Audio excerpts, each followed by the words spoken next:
बोलिए श्रीमन्नारायण भगवान की जय। पिछली कक्षा में हम लोग 30 श्लोक तक पढ़ चुके हैं। तीसरा अध्याय चल रहा है और आज 31वें श्लोक से हम लोग आगे बढ़ेंगे। अभी भगवान ही अर्जुन को समझा रहे हैं, उनके ही वचन चल रहे हैं। ये में मतमिदं नित्य मनो तिष्ठन्ति मानवाः श्रद्धावन्तो न सूयन्तो मुच्यन्ते तेऽपि कर्मभिः। ये का अर्थ होता है जो कोई, मैं मतलब मेरा, मतम इदम, इदम मतलब इस, मतम मतलब मत को, नित्यम मतलब प्रतिदिन, अनुतिष्ठन्ति, अनुतिष्ठन्ति का मतलब होता है इसके पास रहते हैं। मत है, मत के पास रहते हैं मतलब मत का अनुसरण करते हैं। मानवाह, मानवाह का मतलब होता है मनुष्य लोग। कैसे?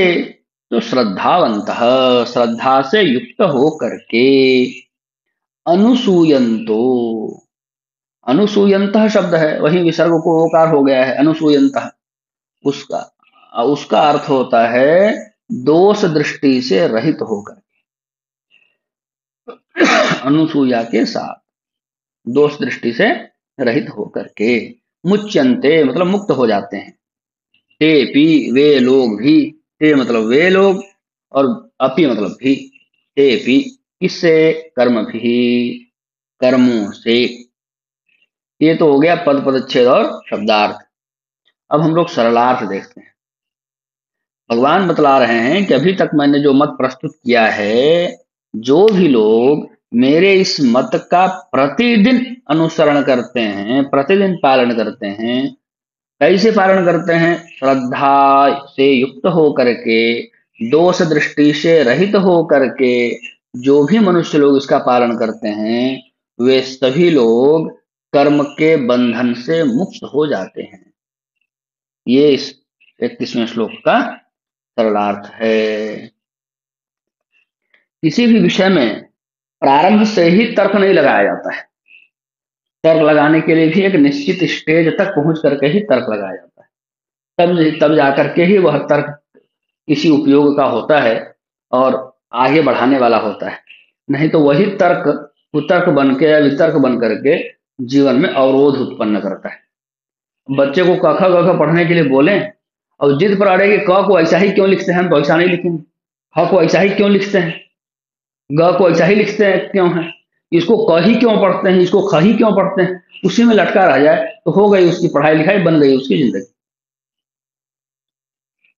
उसके लिए तो हितकर यही है कि वह जब विद्यालय में प्रवेश करता है तो उन सब चीजों को सीधा सीधा जो पढ़ाने वाले हैं उनके ऊपर आस्था रखे, उन पर श्रद्धा रखे, पढ़ाए गए विषयों को पढ़े, सिखाए गए विषयों को सीखे, दिए गए गृह कार्य को पूरा करे, उसका अनुसरण करे। जब उस क्षेत्र में, उस सेक्टर में पर्याप्त बौद्धिक क्षमता विकसित हो जाए तब तर्क वितर्क करे तो उसका उत्तर दिया जाए।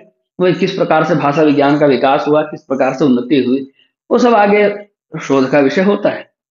अब प्रवेश किए नहीं है, थोड़ा सा रहे नहीं है, चीजों को जुड़े नहीं है, चीजों को अपनाए नहीं है, और ऐसा क्यों और वैसा क्यों और तैसा क्यों और वैसा। इस प्रकार से जिज्ञासा और तर्क तो वही रख सकता है जिसको उस विषय की कोई जानकारी हो। जिस विषय में प्रवेश ही नहीं है उस विषय में ऐसा क्यों वैसा क्यों वैसा क्यों उत्तर कैसे होगा? इसलिए भगवान कह रहे हैं कि जो कुछ मैंने अभी तक नियम बताया है उन नियमों को श्रद्धा पूर्वक पालन करे, दोष दृष्टि से रहित होकर के पालन करे। इस प्रकार से जो व्यक्ति करता है वह कर्म के बंधनों से छूट जाता है। कालांतर में जब बुद्धि परिपक्व हो जाएगी, उस विषय का सम्यक ज्ञान और अनुभव हो जाएगा तो उसके सारे रहस्य भी उसको समझ में आने लग जाएंगे। अनेकों वर्षों की तपस्या से जिन रहस्यों को ऋषि मुनियों ने जाना है, अनेकों वर्षों की तपस्या से जिस रहस्य को जानने के लिए ऋषि मुनियों ने भगवान का अवतार कराया है, जिनके लिए भगवान अवतार लेकर के कृष्ण भगवान के रूप में पहुंचे हैं और ज्ञान की बात बतला रहे हैं, वह कितने ऋषि मुनियों की कितने हजार वर्षों की तपस्या का परिणाम है। उस हजारों वर्षों की तपस्या को हम ऐसे मूढ़मती तुरंत कहते हैं ऐसा क्यों हो, वैसा क्यों हो, इसमें ये गलत है, उसमें वो गलत है, उसमें ऐसा है, उसमें वैसा है। यह तो अपने पराभव का ही हम प्रदर्शन करते हैं। जो उन्नति चाहने वाला व्यक्ति होता है, उसको सबसे पहला उसका कर्तव्य यही है कि जिस विषय के बारे में कुछ बोलना हो, उसके बारे में जानकारी पर्याप्त इकट्ठी कर ली जाए, उस विषय को सीखा जाए, उस विषय पर चिंतन किया जाए, उस विषय को अपनाया जाए, उसके बाद उसकी समीक्षा की जाए। बिना घुसे ही कैसे समीक्षा करें? किसी भी फिल्म के लोग समीक्षा करते हैं ना, प्रतिदिन आता रहता है दैनिक, तो डे टू डे लाइफ में देखने वाली चीज, बिना देखे ही समीक्षा करने लगते हैं। तब कैसे बात बनेगी? पहले देख लिया जाए, उसके बाद उसमें जो सही है गलत है वो बोला जाए। उसी प्रकार से, तो बहुत सामान्य उदाहरण है, धर्म के संबंध में भी सबसे अच्छा उदाहरण जो विद्यार्थी का मैं दे रहा हूँ, समझना चाहिए। पहले क्लास के विद्यार्थी हैं, बाल बुद्धि है, तो बाल बुद्धि तो किसी का भी हो सकता है। जिस शास्त्र में जिसका प्रवेश नहीं है, वो उसके लिए बाल बुद्धि है। अब मेरे लिए वो अवस्था चाहे कुछ भी हो गई हो, रॉकेट साइंस मुझे नहीं पता, तो मैं तो रॉकेट साइंस जैसे विषय के लिए बाल बुद्धि वाला ही हुआ। शरीर की उम्र चाहे कुछ भी हो गई हो, जब उस क्षेत्र में अध्ययन करेंगे तब जाकर के उस बुद्धि में अपना एक परिपक्वता आ जाएगी। अभी तो उसके लिए हम बाल बुद्धि ही हैं, तो बुद्धि के लिए ही बाल शब्द का प्रयोग किया जा रहा है। जो बाल बुद्धि का है, मतलब जिस विषय में जिसका कोई प्रवेश ही नहीं है, जिस विषय के लिए कोई बालक है, वह व्यक्ति बिना उस विषय को जाने, बिना उस विषय को समझे, बिना उसकी गंभीरता तक पहुंचे, बिना उसके ज्ञान का अनुभव किए, बिना उस ज्ञान का प्रयोजन समझे, बिना यह समझे कि यह बोल कौन रहा है, इसको समझे बिना, जाने बिना, चिंतन किए बिना, सीधे सीधे उसमें दोष दृष्टि से देखें और उसको अपनाए नहीं, तो हानि किसकी? हानि तो उस व्यक्ति की ही है। उसके अंदर इतनी बुद्धि, इतनी परिपक्वता नहीं है। उसकी ही हानि है कि वो कर्म बंधन से मुक्त नहीं हो सकता, उसी में लटका रह जाएगा, उसी में पड़ा रह जाए। इस प्रकार से बहुत सारे लोग विरोध करते हैं, उसमें ऐसा उल्टा पढ़ाते हैं, उसमें वैसा करते हैं, छोड़ दिया जाए। अब एक दो दिन पहले कुछ ग्रहण का विषय में पढ़ा रहा था, तो उसमें ग्रहण में तो हम लोग ज्योतिष पढ़ा के माध्यम से पढ़ाते हैं, किस प्रकार से ग्रहण की स्थिति बनती है, उसकी उसका रेखा चित्र खींचते हैं और दिखलाते हैं। सूर्य और चंद्रमा और पृथ्वी की छाया, ये तीन चीज जो है कारण है ग्रहण के लिए। सूर्य ग्रहण के लिए, चंद्र ग्रहण के लिए। पृथ्वी की छाया जब चंद्रमा पर पड़ती है तो चंद्र ग्रहण होता है, इस प्रकार से बतलाते हैं। तो उनका यह दृष्टिकोण हो जाता है। छात्रों का तुरंत प्रश्न आया कि पुराणों में जो कथा लिखी है वो गलत है क्या, वो झूठ है क्या? किसी भी चीज के का वर्णन करने के लिए हर विज्ञान का अपना अपना एक तरीका होता है। ये तो ज्योतिष का तरीका है। तो पौराणिक लोग ये कह देंगे कि ज्योतिषियों का तरीका झूठा है, वो गलत है, वो तरीका सही नहीं। ऐसा नहीं बोल सकते। जैसे यह शरीर है, इस शरीर का विश्लेषण जब बायोलॉजी वाला व्यक्ति करेगा तो उसकी अलग व्याख्या होगी, अलग तरीके से करेगा, अलग शब्दावली का प्रयोग करेगा, अलग दर्शन का प्रयोग करेगा, अलग दृष्टिकोण से समझाएगा, अलग उदाहरण से समझाएगा। फिजिक्स वाला करेगा तो वो अलग अलग तरीके से समझाएगा। दोनों के कहने की शैली, करने की शैली में अंतर होगा। केमिस्ट्री वाला समझाएगा तो वो अलग तरीके से समझाएगा। तीनों के दृष्टिकोण, तीनों के देखने का दृष्टिकोण अलग है, तीनों के समझाने का दृष्टिकोण अलग है, लेकिन है तो एक शरीर की ही व्याख्या। तो किसकी व्याख्या को सही माने? फिजिक्स वाला कहेगा कि नहीं नहीं, ये लोग तो बिना मतलब की बात करते हैं, इसको तो सब जगह पर फिजिक्स ही है। केमिस्ट्री वाला कहेगा उसको क्या पता, उसको क्या पता, उसकी बात बेकार है, यही केवल सही है। तो जो मूर्ख व्यक्ति होगा वही इस तरह की चीजों में उलझेगा। जो समाधान करने वाला व्यक्ति होगा, जो बुद्धिमान होगा, वह तो यही कहेगा कि इसी शरीर में भौतिकी के नियम भी घटित होते हैं, इसी शरीर में रसायन के भी नियम घटित होते हैं, और इसी शरीर में जीव विज्ञान के भी नियम घटित होते हैं। देखने का नजरिया है। पौराणिकों ने किसी घटना को जिस तरीके से देखा, यह पौराणिकों का मत है, वह जानना आवश्यक है कि पौराणिक किस प्रकार से किसी चीज को समझाते हैं। उसी प्रकार से ज्योतिषी किस प्रकार से समझाते हैं। किसी एक के मत के कारण कोई दूसरा मत निरस्त नहीं हो जाता है। सबका अपना अपना महत्व है। ये जानना चाहिए, ये स्वीकार करना चाहिए, इसको समझना चाहिए। तब जाकर के उन चीजों को समझने में हमको आगे चल करके सुविधा होती है, उन रहस्यों को जानने में सुविधा होती है। पुराण में अनेकों रहस्य पड़े हैं। होता क्या है कि जो विज्ञान के लोग होते हैं, वो कहते हैं भाई पुराण में तो ये गप है, वो गप है, उसके अनुसार उसकी उसकी शैली में समझना नहीं चाहते।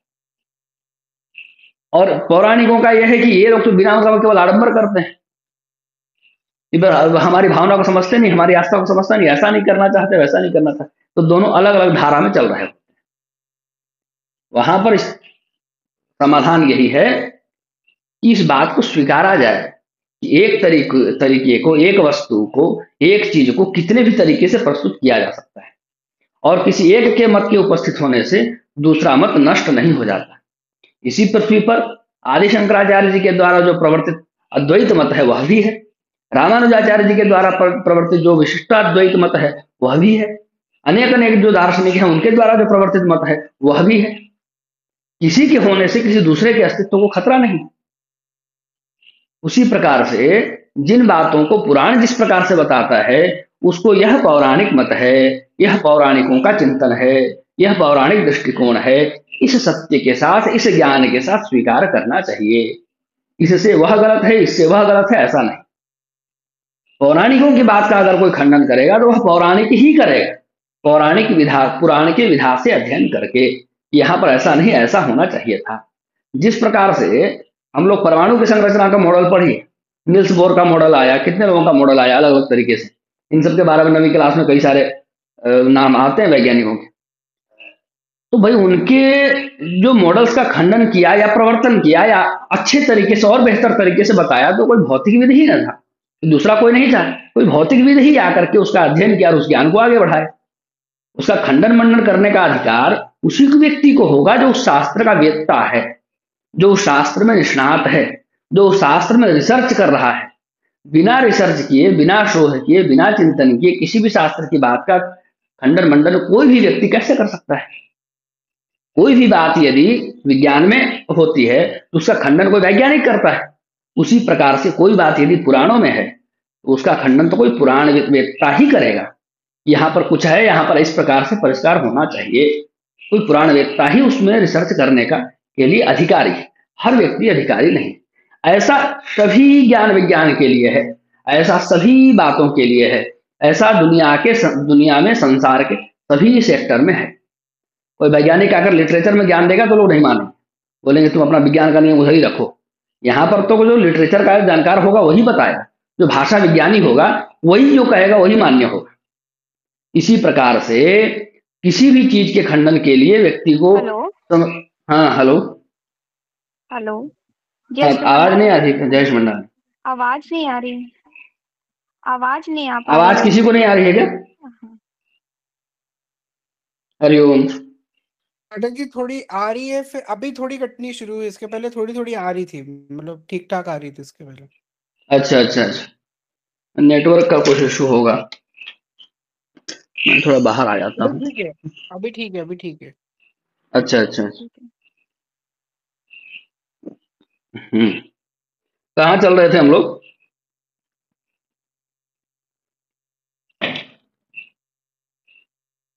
कहाँ चल रहे थे हम लोग? हम्म। हाँ, 31 पे ही थे अटक जी, और वो आप बता रहे थे कि आ, जिस मत का जो भी व्यक्ति होता है उसके अनुसार ही वो व्याख्या कर सकता है। वहां हाँ, पर हम ऐसा एग्जाम्पल दे रहे थे पुरानों वाला। सभी विषयों के लिए ऐसा ही है। संस्कृत व्याकरण में कोई परिष्कार चाहिए तो कोई संस्कृत व्याकरण का व्यक्ति करे तो अच्छा है, और नहीं तो वह अनाधिकार चेष्टा होगी, वह अच्छा नहीं है। हाँ, मैं यह बता रहा था कि समस्या कहाँ होती है। समस्या वहां होती है कि हम मान लीजिए भौतिकी के विद्यार्थी हैं और संसार के सभी सेक्टर को हम केवल भौतिक विज्ञान के ही नियमों से जानेंगे, ऐसा दुराग्रह करते हैं। भौतिक विज्ञान के ही नियम, केवल भौतिक विज्ञान के ही नियमों से रसायन शास्त्र को नहीं समझा जा सकता पूरी तरह से। केवल भौतिक विज्ञान के ही नियम से जो गृह विज्ञान का शास्त्र है उसको पूरी तरह से नहीं समझा जा सकता। गृह विज्ञान अलग विषय है, गृह विज्ञान अलग विषय है। एक बहुत बड़ा उदाहरण मैं आपको देता हूं। यदि कोई कहे, सामान्य रूप से तो व्यक्ति कह सकता है कि भाई कुकर में जो भात बना वो भी भात ही है, चावल डाला गया भात बना दिया। अगर वही केवल भात है, भात बन ही गया, तुरंत वो भात बन ही गया, तो लकड़ी के चूल्हे पर वो मिट्टी के हांडी में डाल करके उसको ढक करके चारों ओर आटे से उसका लेप करके कुछ देर तक कम आंच में, उसके बाद मध्यम आंच में, फिर वो अग्नि भी धीरे धीरे बढ़ाते हैं ना, डायरेक्ट नहीं बढ़ाते हैं, उस तरीके से करके उसके बाद उसके जल को आधा निकाल करके फिर थोड़ा देर ठंडा होने के लिए छोड़ते हैं। उस प्रकार से जो बनता है तो ऐसा क्यों बनाते हैं फिर, अगर ऐसा ही बनता है?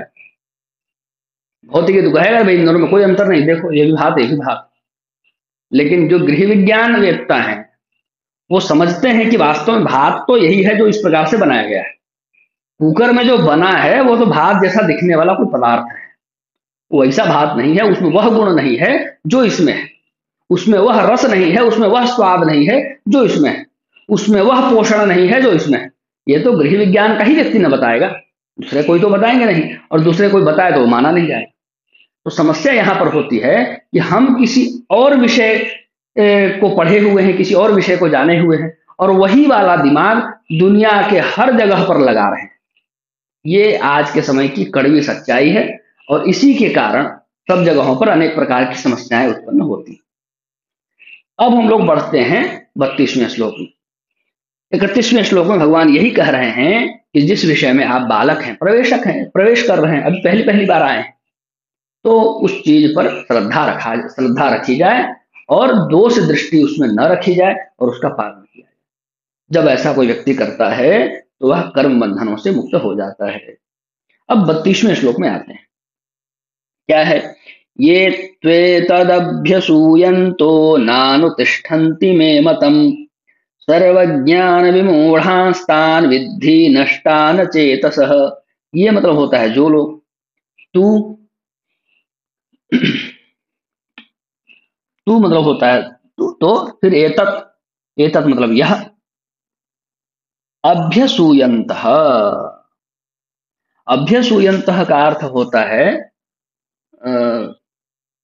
दोष दिखाते हुए, दोष बतलाते हुए, अभ्यसूयन्तः। फिर न मतलब नहीं, अनुतिष्ठन्ति, अनुतिष्ठन्ति मतलब आचरण नहीं करते हैं, उसका पालन नहीं करते हैं, अनुसार उसके अनुसार नहीं चलते हैं। मे मतम, मेरे मत के अनुसार, किसके अनुसार? मेरे मत के अनुसार। सर्वज्ञान विमूढ़ांस्तान विद्धि, सर्वज्ञान विमूढ़ान ऐसा है, सभी ज्ञानों से मोहित, मूढ़ मतलब मोहित, विमूढ़ान तान उनको, विद्धि, विद्धि मतलब समझो जानो, नष्टान नष्ट, चेतसः, नष्टान अचेतसः, नष्टान के नाम में हलंत है, और फिर अ लगा तब जाके नकार पूरा हुआ है, नष्टान अचेतसः। अचेतसः मतलब जिसके पास चेतना नहीं है, मूर्ख जो है, जो नहीं चेतते हैं, है ना, तो बिना चेतना वाले जो मूर्ख हैं, ये भाव है। तो ये तो सभी शब्दों का अर्थ हो गया।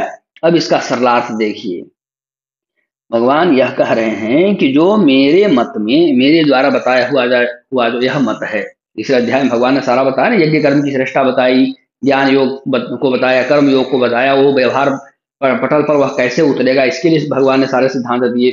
तो सारा भगवान ने मत प्रदान किया कि किस प्रकार से व्यक्ति कर्म बंधन से रहित हो सकता है। तो जो मेरे मत को क्या करते हैं? दोषारोपण करते हैं मेरे मत के ऊपर। ये तू एतद अभ्यसूयन्तु, एतद मतलब ये जो मत है, एतद में मतम, ये तू एतद में मतम अभ्यसूयन्त, ये जो कोई भी मेरे इन मतों पर अभ्यसूयन्त दोष देखते हैं, दोषारोपण करते हैं, और नानुतिष्ठन्ति जो इसके अनुसार नहीं चलते हैं, सर्वज्ञान विमूढ़ात्मा, वो जो है नष्टान अचेतसः, वो जो है वो सभी ज्ञानों में मोहित और नष्ट हुए ही हैं, ऐसा समझो। कोई भी ज्ञान उनको प्राप्त नहीं होने वाला है, और वो मोहित ही रहेंगे माया से, ऐसा जानो, माया में ही घूमते रहेंगे। उसी प्रकार से जैसे कोई हिप्नोटाइज्ड आदमी, आसपास क्या हो रहा है कुछ पता नहीं, बस वैसे ही, जैसे हमारे यहाँ क्या कहते हैं, भगवाल, भगवाया हुआ घूमता रहता है माया से। भांग खिला दीजिए, बस बैठा रहेगा, क्या हो रहा है आसपास कुछ पता नहीं। ऐसी माया का भांग खा करके सब भगवाए रहते हैं, उनके लिए कोई ज्ञान विज्ञान कुछ किसी काम का नहीं। तो कोई भी ज्ञान उनको प्राप्त होने वाला नहीं है, और वो नष्ट ही है, ऐसा जानो, क्योंकि कर्म बंधन में पड़े हुए हैं। कर्म बंधन, बंधन ही तो नाश का कारण है। तो नाश के कारण को जो लिपटाए रखेगा, सांप को पकड़ करके भोले बाबा तो है नहीं, भोले बाबा हूं ऐसा बोल करके उठा करके सांपों को लपेटते रहेगा अपने शरीर, कोई ना कोई सांप तो डसेगा ही। तो जो इस प्रकार से भगवान के बताए हुए मार्ग में केवल दोषारोपण करते हैं, उसके अनुसार नहीं चलते हैं, ऐसे जो मूर्ख लोग हैं वो सभी प्रकार के ज्ञानों में मोहित हैं। किसी प्रकार का कोई भी ज्ञान उनको प्राप्त होने वाला नहीं, मूढ़ है और वो नष्ट ही है, ऐसा समझो। अब 33वां देखिए। सदृशं चेष्टते स्वस्याः प्रकृतेर्ज्ञानवानपि प्रकृतिं यान्ति भूतानि निग्रहः किं करिष्यति। सदृशं चेष्टते, सदृशम मतलब उसके जैसा, किसी के जैसा कुछ होता है तो उसको उसके सादृश्य में दिखलाते हैं। सदृशम उस तरह से, चेष्टते, चेष्टते का अर्थ होता है चेष्टा करता है ना। स्वस्याह, स्वस्याह मतलब अपनी, प्रकृते है, प्रकृति का अर्थ होता है प्रकृति के, ज्ञानवान अपि, ज्ञानवान मतलब जो ज्ञान से युक्त है, और अपि मतलब भी, प्रकृतिम प्रकृति को, यान्ति मतलब जाते हैं, प्राप्त होते हैं, पहुंचते हैं। भूतानि, भूतानि भूत प्राणी को कहते हैं, जीव मात्र के लिए है, सभी जीव। निग्रह, निग्रह का अर्थ होता है नियंत्रण। किम करिष्यति, किम मतलब क्या, करिष्यति मतलब करेगा।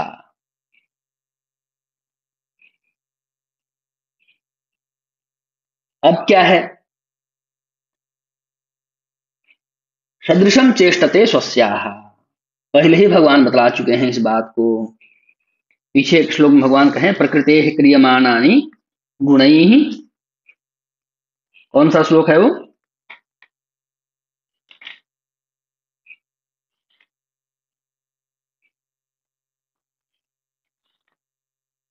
गुणैः कर्माणि सर्वशः अहंकार विमूढ़ात्मा करता हमिति उच्यते, ऐसा एक श्लोक है ना पीछे। प्रकृति में जो भी कर्म हो रहे हैं वो सभी उनके उनके, 27 नंबर श्लोक है, प्रकृते क्रियमाणानि गुणैः कर्माणि सर्वशः, प्रकृति में जो भी कर्म होते हैं वो सभी उनके गुणों से के अनुसार होते हैं। तो सदृशं चेष्टते स्वस्याः, जिसका जैसा गुण है उसके अनुसार ही व्यक्ति अपनी अपनी चेष्टा करता है। जिस भी जीव मात्र को जो भी गुण प्राप्त है, या जिस भी गुण की अधिकता है, उसके अनुसार ही वह अपनी चेष्टा करता है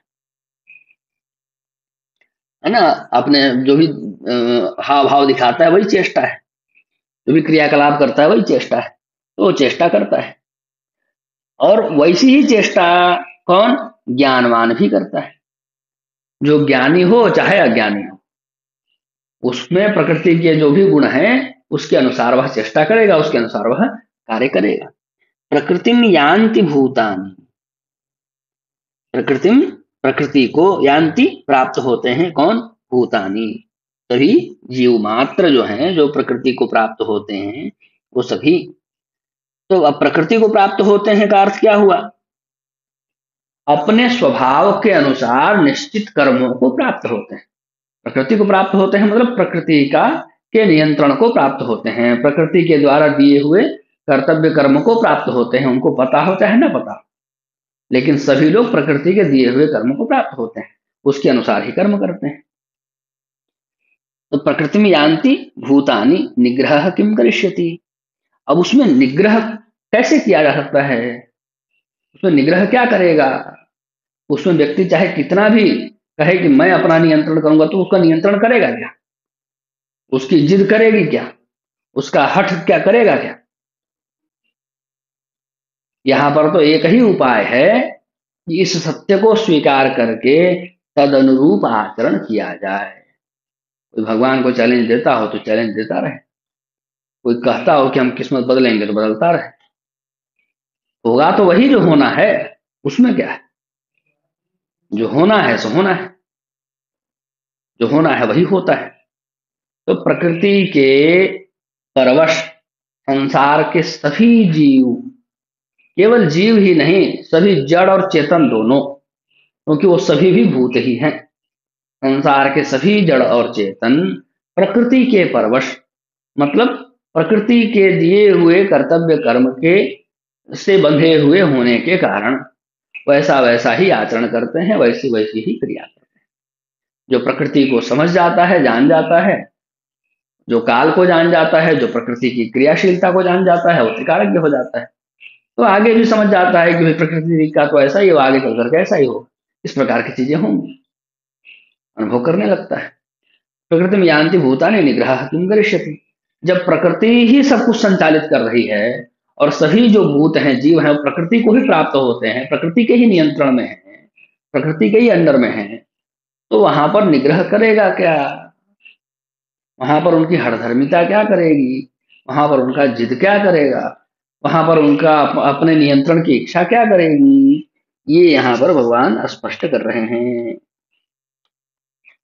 तो कहने का तात्पर्य है कि ज्ञानी व्यक्ति भी वैसा ही व्यवहार करता है और सामान्य जो है वो तो वैसा व्यवहार करता ही है। ठीक है। तो यहाँ पर विशेष कोई सोचे कि नहीं हमको तो कर्म बंधन में पड़ना ही नहीं है, हम कुछ नहीं करेंगे। कुछ कैसे नहीं करोगे? प्रकृति का नियम है सांस लेना है, बिना सांस लेकर के रख कर दिखाओ। प्रकृति का नियम है कि जो सांस नहीं लेगा वो मरेगा, उसको यह शरीर छोड़ना पड़ेगा, रोक करके दिखाओ, बिना सांस लिए जीकर दिखाओ। सभी प्रकृति के नियम से बंधे हुए हैं। प्रकृति का नियम है कि भोजन करना पड़ेगा, तो भूखे रख करके जीवित रख करके दिखाओ, भूखे भी रह के जीवित भी रह, करो प्रकृति से चले। तो वहां पर व्यक्ति का हठ जो है वो कुछ करने वाला नहीं है, चाहे वो कैसे भी करे। वहां उसकी जिद, उसका हठ, उसका अपना नियंत्रण करने की इच्छा, ये सब किसी काम आने वाले नहीं है। होगा वही जो प्रकृति चाहती है, जो प्रकृति ने निर्धारित कर रखा है वही निश्चित रूप से होता है। इसीलिए निर्धारित कर्म को, प्रकृति द्वारा प्रदत्त कर्म को ज्ञानी लोग भी वैसा ही करते रहते हैं जब तक जीवन चलता रहता है। यही बात जीवन मुक्त के लिए भी वेदांत सार ग्रंथ में बताया हुआ है। यही बात भगवान बतला रहे हैं। ज्ञानी लोग तो करते ही हैं। ज्ञानी और अज्ञानी में अंतर इतना ही है कि ज्ञानी लोग तत्व को जान करके, रहस्य को जान करके अनासक्त भाव से कर्म करते हैं और अज्ञानी लोग मोहित हुए ही कर्म कर रहे होते हैं। ये इन दोनों में अंतर होता है। तो जो ज्ञानी लोग हैं उसमें और इसमें इस अंतर से क्या परिणाम निकल करके आया? परिणाम यह निकल करके आया कि जो सच्चाई को जानता है वो कभी इससे बाहर आ भी सकता है। अपने बुद्धि के नियंत्रण से वो इस कर्म बंधन से छूट भी सकता है, इस कर्म बंधन से बाहर भी आ सकता है। और जो जानता ही नहीं है उसके लिए तो यही स्वर्ग है, वो बाहर जाना ही क्यों चाहे? यम यम चिंतयते कामम तम तम प्राप्नोति निश्चितम। जो जो कामना करेगा वैसा वैसा प्राप्त करेगा।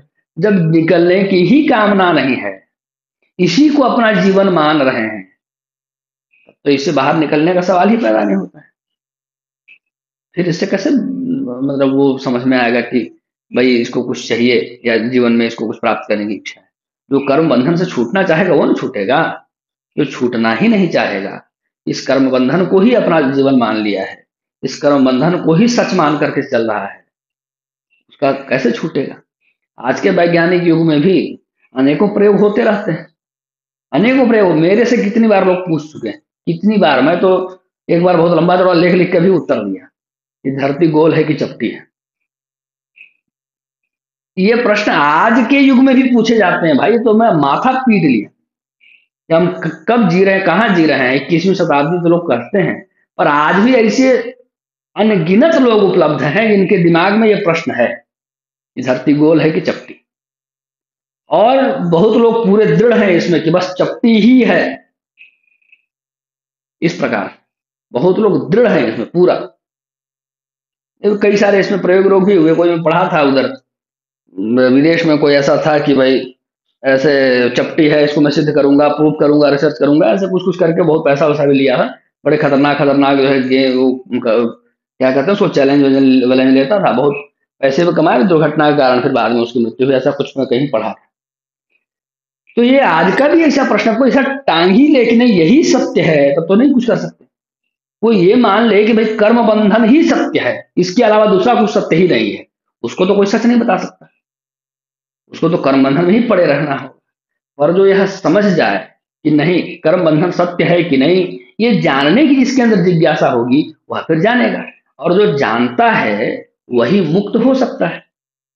और जो जानेगा ही नहीं वो तो कैसे मुक्त होगा। तो जो ज्ञानी और अज्ञानी के परिणाम में यही अंतर है, ज्ञानी और अज्ञानी के कार्य करने में यही अंतर है।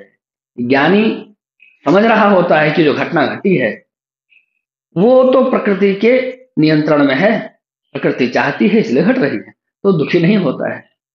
कोई सुख देने वाली घटना होती है उनसे भी कोई बहुत सुखी नहीं होता है, उसका चित्त इन सब चीजों से प्रभावित नहीं होता है। और इस प्रकार से वह इस योग्य बन जाता है कि कर्म बंधन का भेदन करके इस कर्म बंधन से बाहर निकल जाता है। उतनी ऊर्जा भी तो चाहिए, कुछ भी हम ऐसे उठा करके ढेरा फेंक देंगे और धरती के रेडियस से बाहर निकल करके परिक्रमा करने लग जाएगा क्या? 11 किलोमीटर कुछ है उसका मानक, 11 किलोमीटर प्रति सेकेंड के रफ्तार से जब वो जाता है तभी इसका वो भेदन करके आगे निकलता है, फिर वो परिक्रमा वो जो भी है सो करता है, फिर पृथ्वी की कक्षा में आता है। कोई भी ऐसे पृथ्वी के क्षेत्र से रडार से गुरुत्वाकर्षण का जो एरिया है उससे बाहर निकल जाएगा क्या ढेरा फेंकते रहे? उसके लिए भी एक निश्चित चाहिए, उसके लिए भी एक निश्चित बल चाहिए, उसके लिए भी एक निश्चित गति चाहिए, जानने के बाद भी। तो कर्म बंधन को जानने के बाद भी इसको तोड़ने के लिए, ब्रेक करने के लिए उतनी ऊर्जा चाहिए, उतनी तपस्या चाहिए। तो कर्म बंधन को जानने के बाद उसकी प्रैक्टिस में लोग लगे रहते हैं, प्रतिदिन जानते हैं कि व्यायाम करने से शारीरिक बल बढ़ता है। एक ही दिन व्यायाम जान लिए, ठीक है बढ़ता है, ठीक है आज व्यायाम कर लेते हैं, हो गए बलशाली, जाइए ग्रेट खली से लड़ लीजिए। उसको छोड़िए, गांव का कोई पहलवान एक लगा देगा कान में, सारी पहलवानी निकल जाएगी। प्रतिदिन अभ्यास करके शरीर को बलिष्ठ बनाया जाता है ना, उसके बाद जाया जाता है भिड़ने के लिए। ऐसे ही मैं जानता हूं कि व्यायाम करने से शारीरिक बल बढ़ता है और मैं आज व्यायाम भी किया, ऐसा सोच करके कोई अखाड़ा में कूद जाए तो क्या ही कहें फिर ऐसे व्यक्ति को। उसी प्रकार से कर्म बंधन के रहस्यों को जानने वाला भी जो ज्ञानी है उसको नियमित इसका अभ्यास करना पड़ता है, और एक दिन इस अभ्यास से उसके अंदर उतनी ऊर्जा हो जाती है कि वह कर्म बंधन को तोड़ देता है और इससे बाहर निकल जाता है। तो सदृशं चेष्टते स्वस्याः प्रकृतेर्ज्ञानवानपि प्रकृतिं यान्ति भूतानि निग्रह किं करिष्यति। ये तो 33वां श्लोक हो गया, 34वां देखते हैं। पाठक जी एक प्रश्न था यहाँ हाँ पे, हाँ बोलो। जो अर्थ लिखा है उसमें निग्रह में हट लिखा हुआ है, तो निग्रह निग्रह का मतलब मतलब नियंत्रण भी होता है। हाँ, बट यहाँ हट लिखा तो इसका मतलब हट आएगा या वो नियंत्रण हठ आएगा, कौन मतलब सा जिद आएगा? होता है, वही उदाहरण में मैं वही समझाया ना। कोई कोई अच्छा अपनी अच्छा जिद से रहे कि नहीं मैं कर्म नहीं करूंगा, तो कर्म नहीं करूंगा, बिना कर्म किए रह ही नहीं सकते हैं आप, बिना कर्म किए रह ही नहीं सकते हैं। निग्रह का अर्थ होता है नियमों का ग्रहण करना, नियमेन ग्रहणम इति निग्रह, नियमों का ग्रहण करना। मैं नियम नहीं मानूंगा, ऐसा जो भाव है, हम्म। ऐसा जो भाव है उसी को यहां पर भगवान बता रहे हैं। अनुग्रह के भाव का अभाव, अनुग्रह के भाव का अभाव, उसी को सरल रूप से समझाने के लिए गीता प्रेस में हठ ऐसा कह के लिखे हैं। किसी जी कोष में होगा ये तो एक बार देखना पड़ेगा किसी कोष में ऐसा अर्थ है कि नहीं, लेकिन यहां पर हट कह के बताएं तो वहां पर वही भाव है। ठीक है, कई प्रकार के अर्थ हैं इसके। नियम का ग्रहण, नियम के द्वारा ग्रहण भी अर्थ है, और अनुग्रह के भाव का अभाव यह भी एक अर्थ है निग्रह शब्द का। निग्रह शब्द का अर्थ कहीं पर बंधन भी दिया हुआ है, तो एक बार देखना पड़ेगा कि वो हठ एग्जैक्ट वो शब्द है कि नहीं है ना। लेकिन वो समझाने के लिए वही कहा कि कोई इस प्रकार से कहे कि नहीं नहीं नहीं मैं तो उसका कर दूंगा नियंत्रण, मैं नहीं मानूंगा इसको, मैं तो बिना कर्म किए रहूंगा। तो बिना कर्म किए कैसे रह सकते हो? सांस लेना भी तो कर्म है, बिना प्रयास के ही सांस हो रहा है क्या?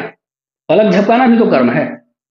यही हो है कि वो तुम्हारे नियंत्रण में नहीं है, प्रकृति के नियंत्रण में है, इसलिए अपने आप हो रहा है, तुमको बल नहीं लगाना पड़ रहा है।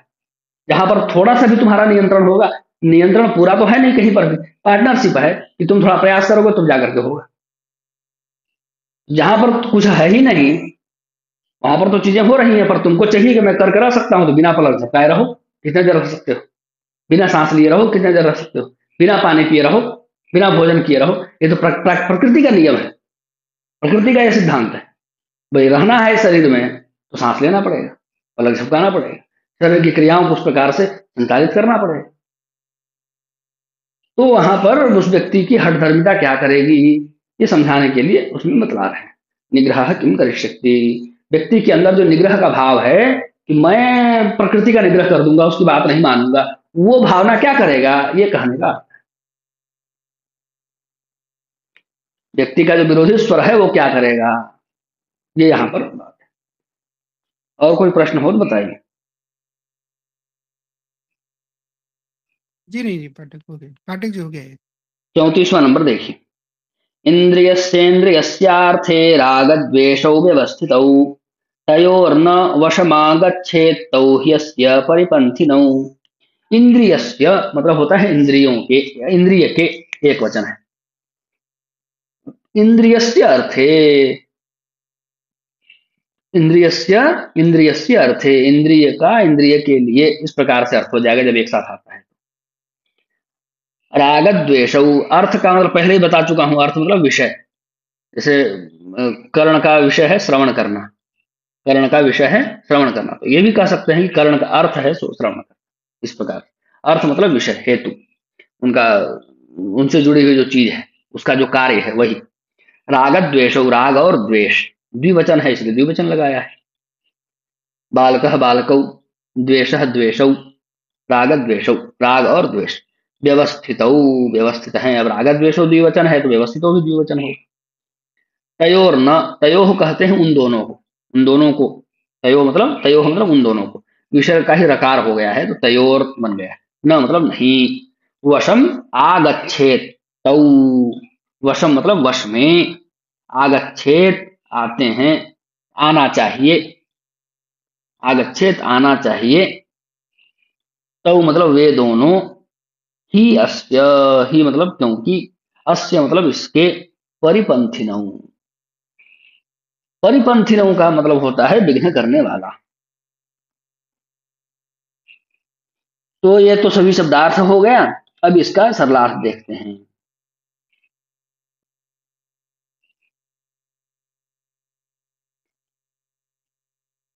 क्या है, इंद्रिय से इंद्रिय स्यार्थ है राग द्वेषो व्यवस्थित।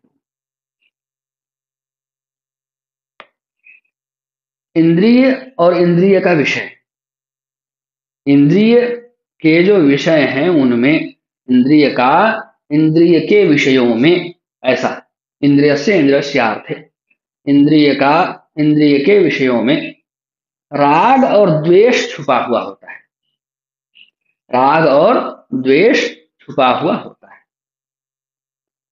उनके वश में नहीं आना है। इनके वश में, राग और द्वेष के वश में नहीं आना है। क्यों नहीं आना है, क्योंकि ये जो दोनों राग और द्वेष हैं वे दोनों ही परिपंथिनौ, बाधक हैं।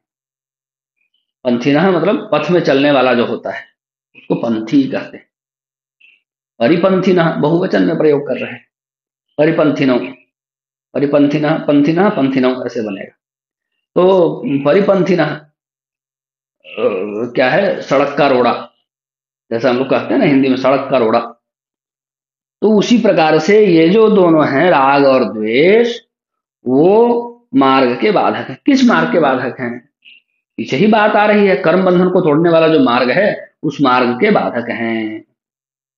कर्म बंधन से मुक्त करने वाला जो मार्ग है उस मार्ग में ये बाधक हैं। कौन, राग और द्वेष। क्यों, क्योंकि यह इंद्रिय के विषयों में व्यवस्थित है, इंद्रिय के विषयों में व्यवस्थित है राग और द्वेष। ठीक है। तो क्या होता है, अच्छा प्रवचन सुन करके किसी को नींद आने लगती है। क्यों, क्योंकि कान उसे द्वेष करता है, बोलता नहीं हमको ये सब नहीं सुनना है। जो संसारिक प्रपंच वाली चीज है, प्रपंच में पढ़ाने वाली चीज है, उनमें स्वतः अनुराग होने लगता है, उसमें स्वतः इंटरेस्ट आने लगता है, राग उत्पन्न होने लगता है। तो ये न्यूट्रल नहीं है, इनमें राग और द्वेष है। इंद्रिय के विषयों में राग और द्वेष है। इंद्रिय के विषयों में 5 ज्ञानेंद्रियां हैं, 5 कर्मेंद्रियां हैं और एक मन, 11 इंद्रियां होती मन के साथ। तो इन सभी में राग भी है और द्वेष भी है। इसलिए इनके चक्कर में नहीं पड़ना है, नहीं तो ये इधर उधर पढ़ाती रहेंगे। एक पीछा छोड़ देगा तो दूसरा पढ़ा देगा, दूसरा छोड़ देगा तो तीसरा पढ़ा देगा। इसीलिए भजन पूजन ये सब जो किया जाता है वो एकांत में किया जाता है, एकांत में किया जाता है, ताकि जितनी इंद्रियां हैं उन सभी को इधर उधर कहीं भटकने का या मन को भटकाने का या मार्ग में बाधा उत्पन्न करने का अवसर न मिले। ठीक है, पूजन करते रहेंगे, भगवान का आरती गाते रहेंगे, पता चल गया कोई सुन रहा है, स्वतः ही स्वर ऊंचा हो जाए, तुरंत हो गया ना, राग आ गया वहां अपना काम करने के लिए, तुरंत पहुंच गया। पूजन कर रहे हैं, कोई शत्रु सुन लिया पूजन कर रहा है, अब उसका हो गया बच्चा बीमार, संयोग से हो गया, होना था भाई, सर्दी का मौसम चल रहा था, अब वो पहुंच गया घर में, है साला ये पूजा करता रहा तक दिन भर, मेरा बच्चा बीमार हो गया। उसके पूजन करने से काय हो गया भाई, संसार में सब लोग पूजन कर रहे हैं, तो हो गया ना द्वेष बुद्धि का उदय, तुरंत द्वेष बुद्धि का उदय हो गया, बैठे बिठाए बिना बात।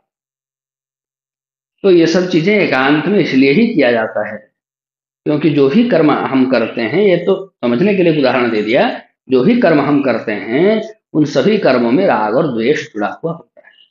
कोई अच्छाई भी कर्म व्यक्ति कर रहा होता है ना, तो उसके मन में कहीं ना कहीं भावना होती है कि ये चीज हमको आगे चल करके उन्नति प्रदान करेगा, या मैं इस प्रकार से दान कर रहा हूँ, या मैं एक प्याऊ बनवाया हूँ, या मैंने ऐसा किया है।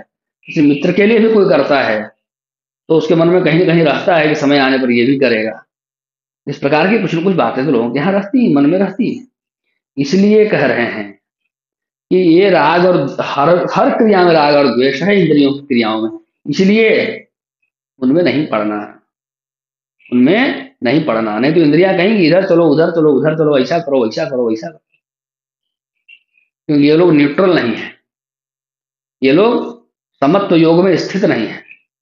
इन सभी इंद्रियों को चलाता है मन, इसीलिए मन को समत्व योग में स्थित कर दीजिए तो बाकी सब समत्व योग में स्थित हो जाएंगे, क्योंकि मन ही ड्राइवर है, ये जिधर लेके जाएगा उधर जाएंगे। तो मन यदि समत्व योग में स्थित होगा तो बाकी लोगों को नियंत्रण करने में थोड़ी सरलता होगी। तो ये भगवान का बहुत बढ़िया उपदेश है। ये सभी मार्ग में बाधक हैं, राग और द्वेष, और ये दोनों रहते हैं कहाँ, इंद्रियों में ही रहते हैं। इसलिए इंद्रियों के इन प्रपंचों से बचकर रहना है, जैसा वो कहे वैसा नहीं करना है। और क्या है, 35वां श्लोक देखिए, बहुत ही अच्छा श्लोक है। इसको तो भारतवर्ष में कम से कम हर जगह लिखना चाहिए और हम सभी सनातनियों को पढ़ना चाहिए, सभी को याद होना चाहिए, घर घर में पढ़ना चाहिए। श्रेयान स्वधर्मो विगुणः परधर्मात् स्वनुष्ठितात्, स्वधर्मे निधनं श्रेयः परधर्मो भयावहः। श्रेयान, श्रेयान का अर्थ होता है बहुत ही कल्याणकारक, श्रेय मतलब होता है कल्याण। स्वधर्मो अपना धर्म, विगुणः मतलब गुण से रहित, परधर्मात् दूसरे धर्म से, अनुष्ठितात् परधर्मात् स्वनुष्ठितात्, स्व थोड़ा उपसर्ग लगा दिए, स्वनुष्ठितात् तो क्या हो गया, अनुष्ठितात् मतलब होता है अनुष्ठान करने से, मतलब आचरण में लाने से, और स्वनुष्ठितात् जब हो गया तो वही ठीक प्रकार से आचरण में लाने से। स्वधर्मे अपने धर्म में, निधनं मतलब मृत्यु मरना, श्रेयः कल्याणकारक, परधर्मो दूसरा धर्म, भयावह भय देने वाला भयानक। ये तो सभी शब्दों का अर्थ हुआ। तो कहने का तात्पर्य यहाँ पर यह है, सरलार्थ, कि ठीक प्रकार से अपने आचरण में लाया हुआ जो दूसरे का धर्म है,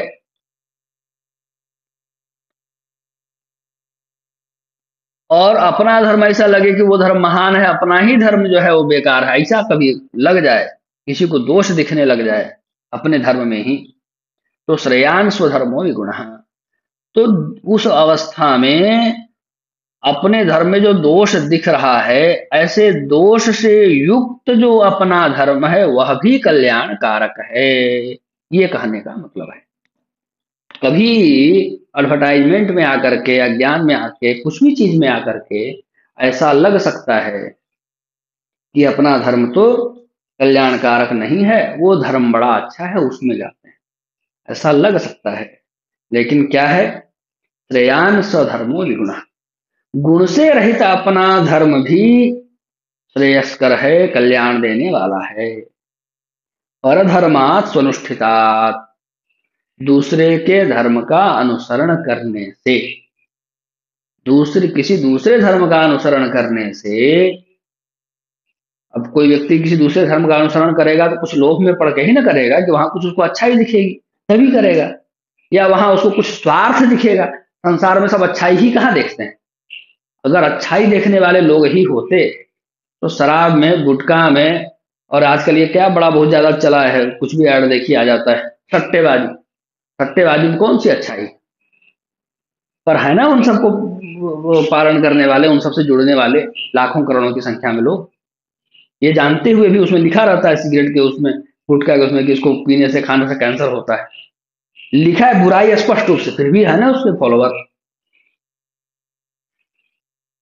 तो कहने का तात्पर्य यह है कि व्यक्ति कुछ स्वार्थ दिखे, कुछ भी दिखे, कैसे भी बिना कुछ के भी जा सकते हैं लोग, इतनी कहाँ बुद्धि लगा, दिमाग लगाते हैं। अपने जीवन को कुछ समझते तो इन सब चीजों से बचते, नशाखोरी से बचते, इस प्रकार के जो भयानक सब कुछ देखते हुए लाखों लोग नशे के दुष्प्रभाव से मर रहे हैं, वो सब देख करके भी नहीं छोड़ते, पड़े रहते हैं उसमें, तो कुछ नहीं चाहिए, तो बिना कुछ स्वार्थ के भी लोग पड़ जाते हैं। तो कुछ स्वार्थ दिखने पर, या बिना स्वार्थ के, या कुछ अच्छा ही देखे जाए, जो भी कारण हो, जिस किसी भी कारण से किसी भी अन्य धर्म के नियमों का आचरण करने से अच्छा यह है कि अपने गुण रहित धर्म का आचरण किया जाए, वह कल्याण कारक है। अच्छा है से बात नहीं है, श्रेयान, कल्याण कारक है। ये तो पहले लाइन का अर्थ है। स्वधर्मे निधनं श्रेय, अपने धर्म में मरना भी कल्याण कारक है। पर धर्मो भयावह, दूसरा धर्म तो भयानक है। देखे होंगे भाई, इतिहास में हम लोगों का कितना गौरवशाली इतिहास रहा है। गुरु गोविंद सिंह जी के बच्चों के साथ क्या क्या नहीं हुआ, सब आप लोगों को पता है। कुछ दो फतेहपुर सिकरी में दो जो बच्चे थे जिनको उसमें चुनवा दिया गया दीवार में, जीवित उनके गार्जियन के सामने, ये ये क्रूरता की पराकाष्ठा भारतवर्ष में, फिर भी अपना धर्म उन्होंने नहीं छोड़ा। वो जीवित ही शरीर को उनके सामने, कई सारे ऐसे लोग हैं जिनके शरीर को जीवित ही आरी से कटवा दिया गया, उतनी पीड़ा सह करके भी लोगों ने धर्म नहीं छोड़ा।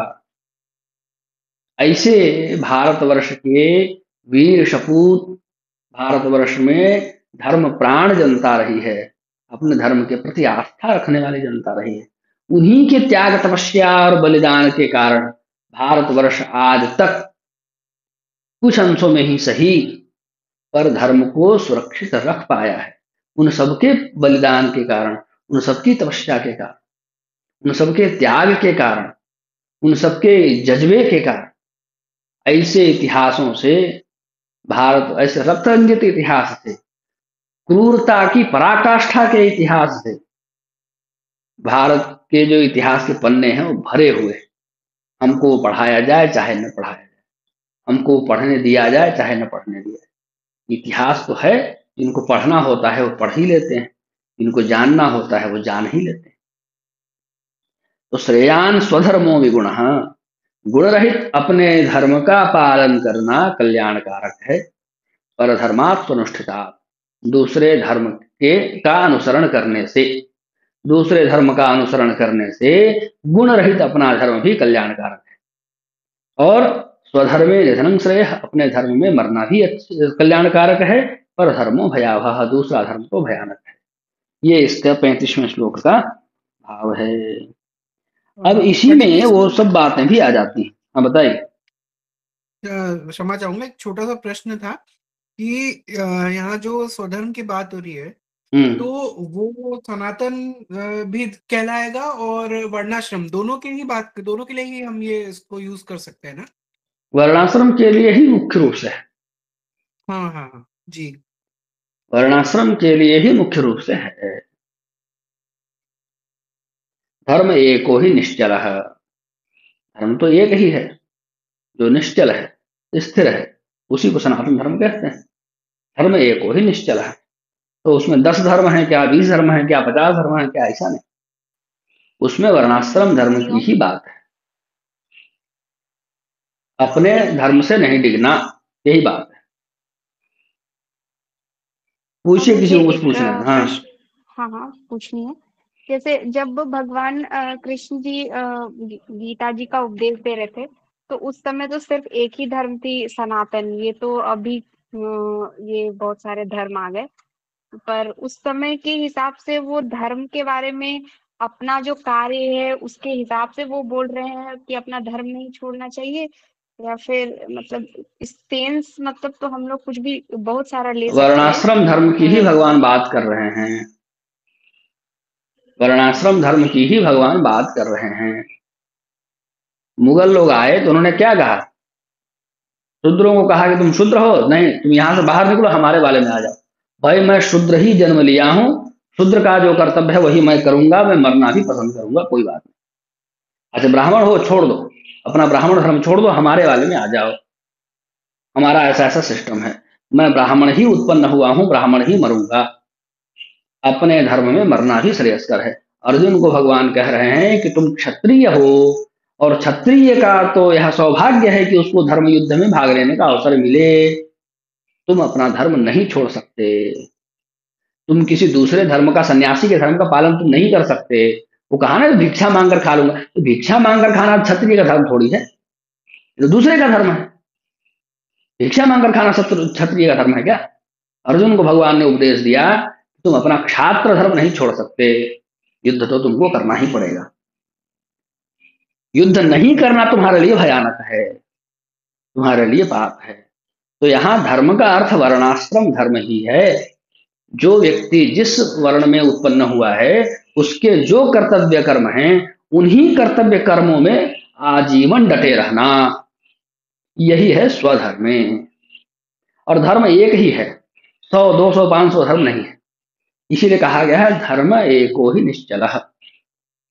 जो स्थिर, सनातन, हमेशा रहने वाला, नहीं बदलने वाला जो धर्म है वो एक ही है, उसी को हम सनातन धर्म कहते हैं। धर्म एको ही निश्चल, एक ही धर्म है। अगर हम हर चीज को धर्म धर्म धर्म धर्म कहने लग जाएंगे, तब तो फिर विधर्म अधर्म ये सब क्या रहा, फिर तो कोई परिभाषा ही नहीं बचेगी। इसीलिए धर्म तो एक ही है, और उस धर्म में एक व्यवस्था है जिसको मरणाश्रम धर्म कहते हैं। तो उन सब का पालन करना है। धर्म का वास्तव में धर्म के 10 लक्षण बताए हैं ना, धृति, दमो, तेय, ऐसे करके कुछ कुछ है। धर्म के 10 लक्षण मनुस्मृति में बताए हुए हैं, उससे समझ में आ जाता है। और वर्णाश्रम धर्म के बारे में भगवान आगे बताएंगे, यहीं पर लटका कर नहीं छोड़ेंगे। हम लोग तो पूरा पढ़ रहे हैं ना, सामान्य तो है नहीं कि कहीं से भी उठा के कुछ भी पढ़ लिया उसके बाद कहने नहीं ऐसा ऐसा हल्ला करने लगे, ऐसा तो है नहीं। अभी आगे सबको क्लियर भी भगवान करेंगे। तो ये तो यहाँ पर समझने की बात है। श्रेयान स्वधर्मो विगुण परधर्मात् निष्ठितात् स्वधर्मे निधनं श्रेयः परधर्मो भयावह। अब अर्जुन यहाँ पर प्रश्न करते हैं, जैसे आप लोग किए ना, अर्जुन प्रश्न करते हैं क्या? अथ केन, अर्जुन उवाच अथ केन प्रयुक्तोऽयं पापं चरति पूरुषः अनिच्छन्नपि वार्ष्णेय बलादिव नियोजितः। अर्जुन पूछ रहे हैं तो इस प्रकार से किसके द्वारा प्रयुक्त यह जो पुरुष है वह पाप का आचरण करता है। अनिच्छन्नपि, नहीं चाहता हुआ भी, इच्छन चाहता हुआ, अनिच्छन नहीं चाहता हुआ, नहीं चाहते हुए भी, हे वार्ष्णेय, हे भगवान, हे कृष्ण, कौन किसके द्वारा यह जो मनुष्य है वह प्रयुक्त है और पाप का आचरण करता है नहीं चाहते हुए? बलादिव नियोजित, ऐसे नहीं, बलपूर्वक नियोजित किया गया है पाप कर्म करने के लिए। किस प्रकार से यह कर्म करता है, पाप का आचरण करता है, यह भगवान पूछ रहे हैं। और अर्जुन पूछ रहे हैं भगवान से। तो भगवान कहते हैं, श्री भगवान उवाच काम एष क्रोध एष रजो गुण समुद्भव महाशनो महापाप्मा विद्धये नमिह वैरिणम। काम मतलब काम, कामना। क्रोध मतलब क्रोध। एष का अर्थ होता है यह। रजोगुण समुद्भव, चाहे काम हो चाहे क्रोध हो, ये रजोगुण से उत्पन्न है। और काम ही क्रोध है, ये पहले समझा रहे हैं। काम ऐसा, क्रोध ऐसा। काम ही आगे चल करके, कामात क्रोधो भी जायते, पीछे पढ़ चुके हैं ना, काम से ही क्रोध की उत्पत्ति होती। काम ही क्रोध में परिणत हो जाता है। पहले काम रहता है, आगे वही काम क्रोध में परिणत हो जाता है। तो काम ऐसा क्रोध है, ऐसा ये जो उनकी उत्पत्ति हुई है काम और क्रोध की, किससे हुई है? रजोगुण से हुई है। रजोगुण समुद्भव। महाशनो, महाशन मतलब बहुत खाने वाला। महाशनो, महापापमा बहुत बड़ा पापी।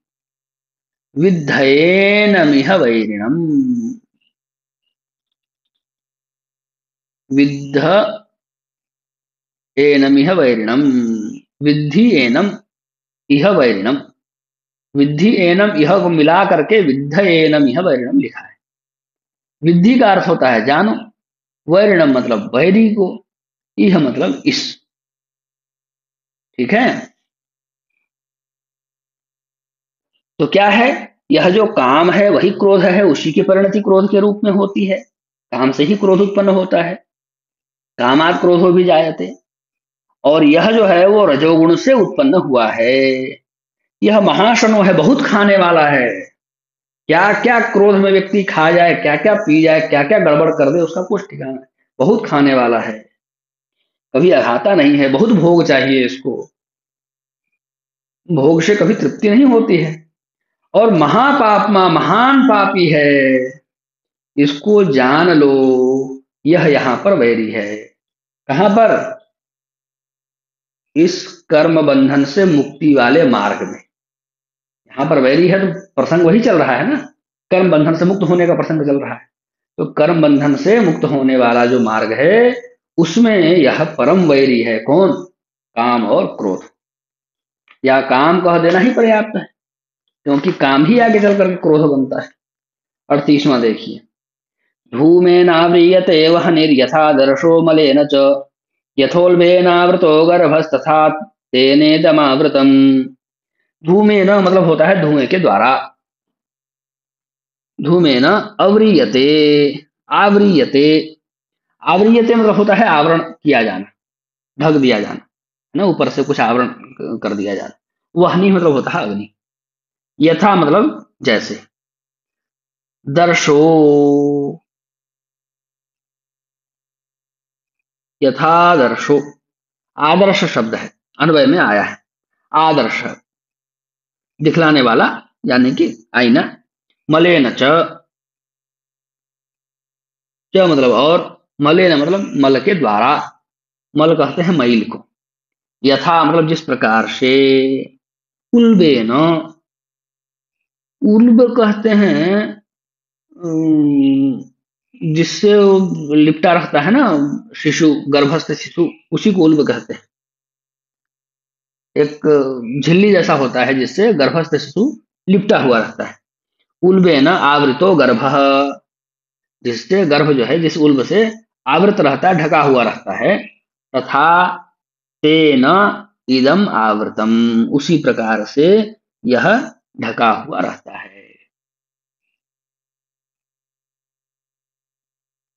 कौन? इदम आवृतम, यह ढका हुआ रहता है। कौन? इदम कहे हैं ज्ञान के लिए। तो यहां भगवान उदाहरण दे रहे हैं कई प्रकार का। सबसे पहला उन्होंने उदाहरण दिया अग्नि का। धूमेन आवृयते वह्निः, जिस प्रकार से धुएं से अग्नि ढक जाती है, धुआं बहुत उठने लग जाएगा तो अग्नि दिखेगी ही नहीं, जिस प्रकार से धुएं से अग्नि ढक जाती है। आदर्शो मलेन च, और आईना मैल के द्वारा ढक जाता है, दिखाई नहीं पड़ता है, मैल ही मैल है, आईना दिखेगा ही नहीं।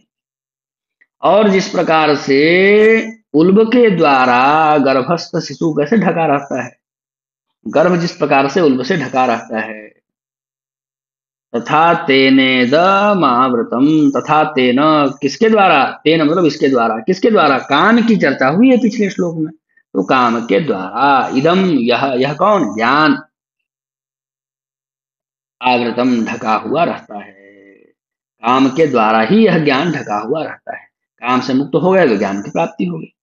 आवृतं ज्ञानमेतेन ज्ञानिनो नित्यवैरिणा कामरूपेण कौन्तेय दुष्पूरेणानलेन च। आवृतम मतलब ढके हुए, ज्ञानम एतेन इसके द्वारा ज्ञान जो है ढक लिया जाता है, ज्ञानिनः ज्ञानियों के, नित्य वैरिणा यह तो नित्य वैरी है, नित्य वैरी के द्वारा, काम रूपेण, काम रूपेण काम के रूप में, कौन्तेय हे अर्जुन, कुंती के पुत्र हैं अर्जुन इसलिए कौन्तेय कह रहे हैं, दुष्पूरेण, दुष्पूरेण मतलब जो पूर्ण नहीं होगा वो, या जिसको पूरा करना कठिन होगा वो, अनलेन च, अनलेन मतलब होता है अग्नि के, अनल कहते हैं अग्नि को, तो अग्नि के द्वारा, च मतलब और।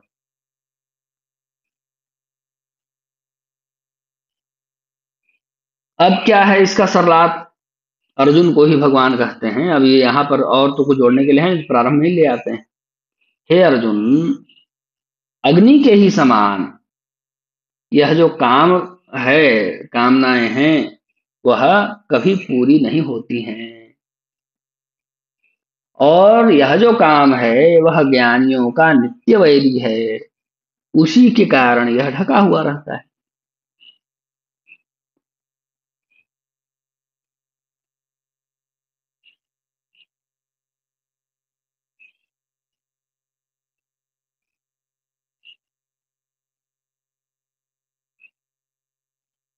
ठीक है, अब इसको कैसे समझाया है, कैसे अग्नि से पूरी, वो कह रहे हैं ना उदाहरण, अग्नि का उदाहरण ले रहे हैं ना कि अग्नि कभी पूर्ण नहीं होती है, कोई आग जला ले और उसमें घी डालता रहे, डालता रहे, डालता रहे, अग्नि और शांत होगी कि और भड़केगी, अग्नि कभी तृप्त होगी क्या, आग जला ले मट्टी तेल डालता रहेगा, अब बुझ जाएगा, अब बुझ जाएगा, अब बुझ जाएगा, होगा क्या ऐसा कभी, वो तो और जलता ही जाएगा, जलता ही जाएगा, जलता ही जाएगा, जलता ही जाएगा। वैसे ही काम के लिए भी है, यह जो काम है वह अग्नि के समान है, जो कभी पूर्ण नहीं होने वाला है।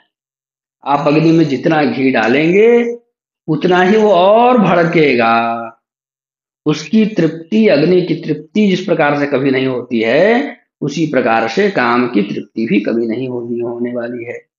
और यह जो काम है वह ज्ञानियों के लिए नित्य वैरी है, क्यों, क्योंकि यह ज्ञान को ढक लेता है, इसी के द्वारा, इसी काम के द्वारा मनुष्य का ज्ञान ढक लिया जाता है। इसलिए 40वां देखिए, इंद्रियाणि मनोबुद्धिरस्याधिष्ठान मुच्यते एतैर्विमोहयत्येष ज्ञानमावृत्य देहिनम्।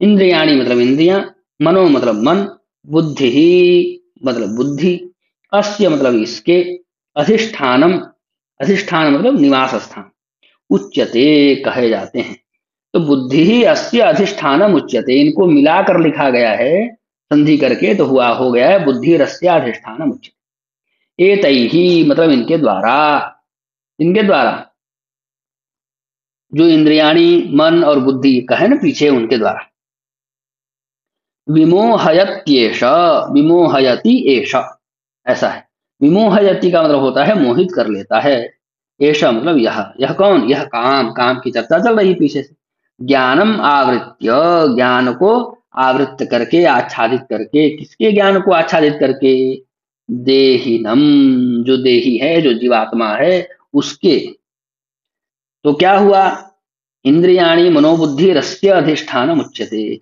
ये काम रहता कहाँ है, ये प्रश्न होगा ना, उसका उत्तर भगवान दे रहे हैं कि काम रहता है इंद्रियों में, मन में और बुद्धि में, सभी इंद्रियां, मन और बुद्धि इसके अधिष्ठान हैं, इसके अधिष्ठान कहे जाते हैं, किसके, काम के, अधिष्ठान मतलब निवास स्थान, काम जो है वह मन में रहता है, बुद्धि में रहता है, और इंद्रियों में रहता है। एतैर्विमोहयत्येष, इनके द्वारा जो मोहित हो गया, है ना, एतैहि विमोहयत्येष, एष एतैहि विमोहयति, यह जो काम है वह इन सबको मोहित करके रखता है। किसको किसको? इंद्रियों को, मन को और बुद्धि को। और क्या, केवल इन इंद्रियों को और बुद्धि को और मन को मोहित करके रखता है ऐसा नहीं है, ज्ञानम अपनी आवृत्ति तिष्ठति, ज्ञान को भी आवृत्त कर देता है, ज्ञान को भी ढक लेता है। और ज्ञान को ढक करके, जीवात्मा के ज्ञान को ढक करके, और इन तीनों इंद्रियों के, मन के और बुद्धि को, इन सबको मोहित करके और रहता है इनमें ही। ये काम कहाँ रहता है, ऐसा जो प्रश्न उत्पन्न होगा मन में, उसका उत्तर भगवान ने दे दिया। अब मैं तो सोचा था कि आज तीसरा अध्याय समाप्त कर लूंगा, पर समय ऐसी तेजी से भाग रहा है ना, पता ही नहीं चलता है समय का। तो अभी क्या करें, आज भगवान चाहते हैं कि समाप्त ना हो, कोई बात नहीं, क्योंकि आगे थोड़ा और कुछ बहुत बहुत सरल नहीं है, केवल शब्दार्थ बता देने से बात नहीं बनेगी। तो आज यहीं पर कक्षा का विराम करते हैं शांति मंत्र के साथ। कल जो है आगे पढ़ेंगे और चतुर्थ अध्याय में भी प्रवेश भगवान चाहेंगे तो होगा, फिर आगे का आगे देखेंगे। किसी का कोई प्रश्न हो तो आप लोग बता सकते हैं। कक्षा कुछ समझ में आ रही है कि नहीं, ये सब कुछ बता सकते हैं। दूसरा अध्याय का पाठ मुझे लगता है कि सब लोग जरूर कर रहे होंगे। तीसरा अध्याय समाप्त होने के बाद तीसरे अध्याय का पाठ प्रारंभ करेंगे। किसी का कोई प्रश्न हो तो बताइए।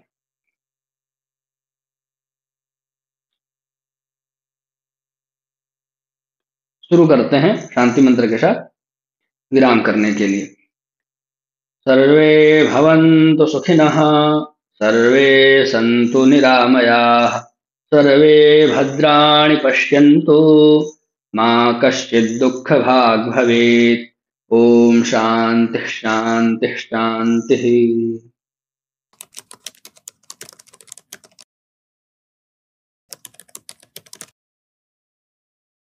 श्रीमते रामचंद्राय नमः।